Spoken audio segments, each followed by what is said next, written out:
бывает при сильном ливне, когда у вас алюминиевые раздвижные рамы стоят на балконе.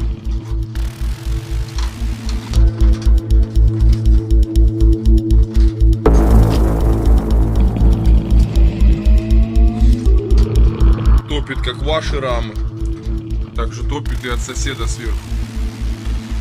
У него тоже такие.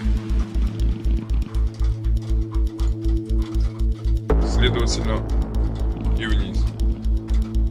Потому что ей куда-то деваться, уходить надо.